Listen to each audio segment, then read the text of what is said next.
அனைவருக்கும் வணக்கம். இப்பொழுது அடுத்த ஒரு தலைப்பை பார்க்க போகிறது இந்த இந்த நம்பர் ஐங்கோணம் முக்கோணம் என்ற தலைப்பில் பார்த்துட்ருக்கோம். அந்த மந்திரங்களும் அதற்குரிய எண்களும் அதற்குரிய ரகசியங்களும் பார்த்துட்ருக்கோம். அந்த வகையில் கரும்பினுள் கட்டியும் பாலினுள் நெய்யும் பழத்தினுள் ரசமும் பூவினுள் நாற்றமும் போலுள்ளது திருவைந்த எழுத்து என்று குருநாதர் சுட்டிக்காட்டிய க உ ரு ஏ ஆ என்ற மர்ம எண் எழுத்தாகும். பஞ்சாட்சரம் என்னும் நம சிவாய என்ற 5 எழுத்து மந்திரம் உயிருக்கு உயிர் நாடியாக விளங்குகிறது என்று மறைகள் கூறுகின்றன. அந்த 5 எழுத்துக்களின் மையத்தில் உள்ள சி என்ற எழுத்துக்கு அதிக முக்கியத்துவம் கொடுக்கப்பட்டிருக்கும்.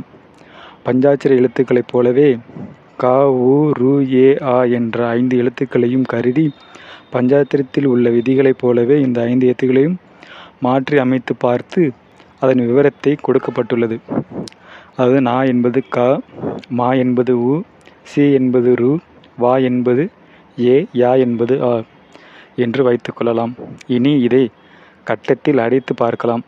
2 விதமான சக்கரங்கள் அமைக்கவும் அகர மையமாகவும் உகர மையமாகவும் வைத்துள்ளதை கவனிக்கவும். இதை நான் உங்களுக்கு பிக்சரில் போடுறேன். அதை நீங்கள் பார்த்து தெரிஞ்சுக்கங்க.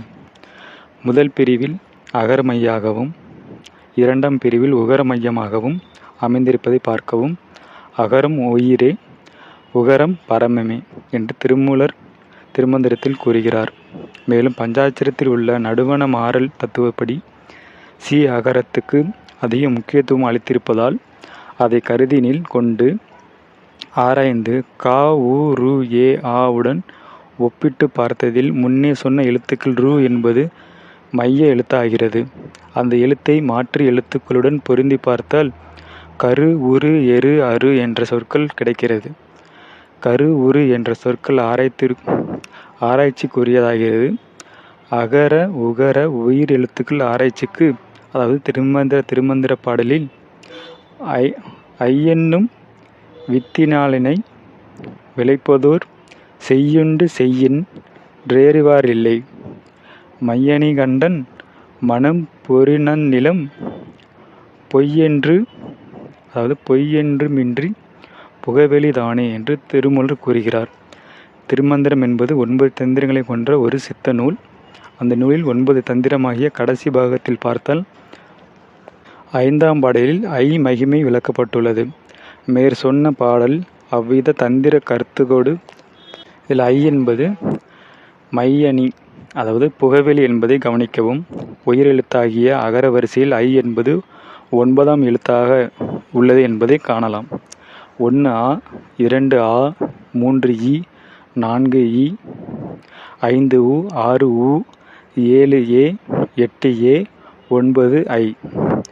ஐ என்னும் வித்தின் இலானனை விதிப்போர், அதாவது விளைப்போர் செய்யுண்டு என்ற சொன்ன திருமூலர் திருவாக்கையும் ஒன்றவன் தானே இரண்டவன் இன்னொருள் நின்றனள் 3னுள் 4 உணர்ந்தான் 5 வென்றன் 6 விருந்தனன் 7 சென்றனன்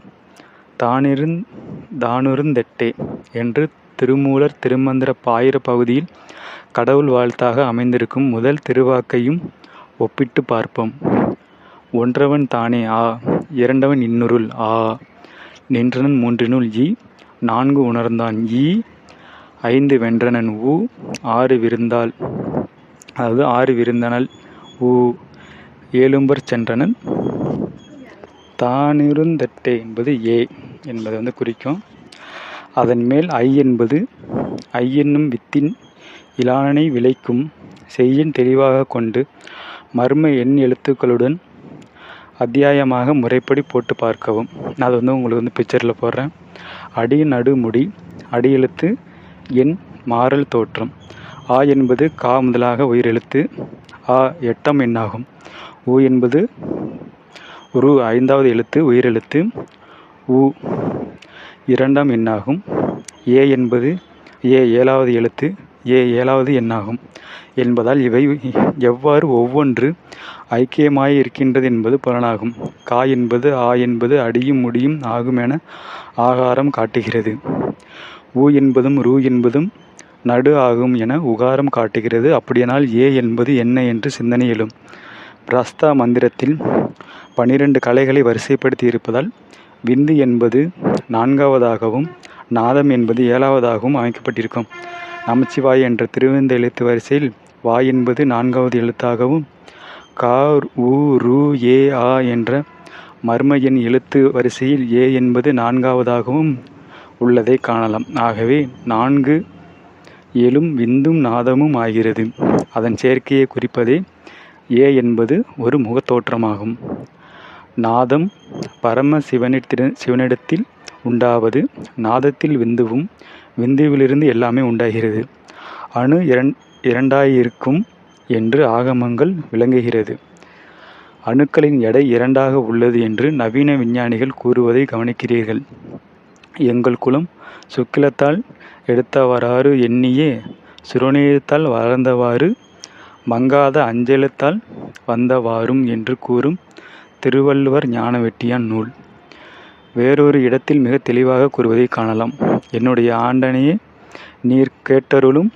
என்னுடைய தந்தையும் தாயும் உல்லாசமாக சரசத்தோடு கூடிய லீலா விளையாட்டை தொடரும்போது வெகு மந்திர நிதானமாக அவ்விருவர்களிடத்திலே உண்டாகும் விந்துவும் நாதமும் கூடி இவ்வுலகின் கண் பிறக்கின்ற வழியே சொல்கின்றன. தந்தையினிடத்தில் இருந்து கூடிய உண்டானதனால் சாதி லிங்கமானது இவ்வுலக உற்பத்திக்கெல்லாம் முதல் காரணமாக மேலான பரநாத விந்துவு ஆகும். இதுவே இந்த தேகமாகிய வந்தது. அதுவே உலக விஸ்தாரிப்புக்கும் காரணம் என்று பெரியோர்கள் ஏற்படுத்தி இருக்கிறார்கள். நவீன விஞ்ஞானிகள் அதாவது லெமெட்டார் பிரபஞ்சம் முழுவதும் முதலில் ஒரு அணுவாக அமைந்திருக்க வேண்டும் என்று கருத்தையும் வெளியிட்டு இருப்பது இதற்கு ஒரு சான்றாகும். மேலும் கருத்திரண்டு காயமாதை ஆனவரும் என்று சொன்ன ஞானவெட்டியன் திருவள்ளுவர் வாக்கை சற்று சிந்தனை செய்து மர்ம எண் எழுத்து அட்டவணையை நோக்கினால் முதல் பிரிவில் காவும் 2ஆம் பிரிவில் ரூவும் என்பதை கரு என்று ஒன்றாக சேர்ப்பதை வாசிக்கலாம்.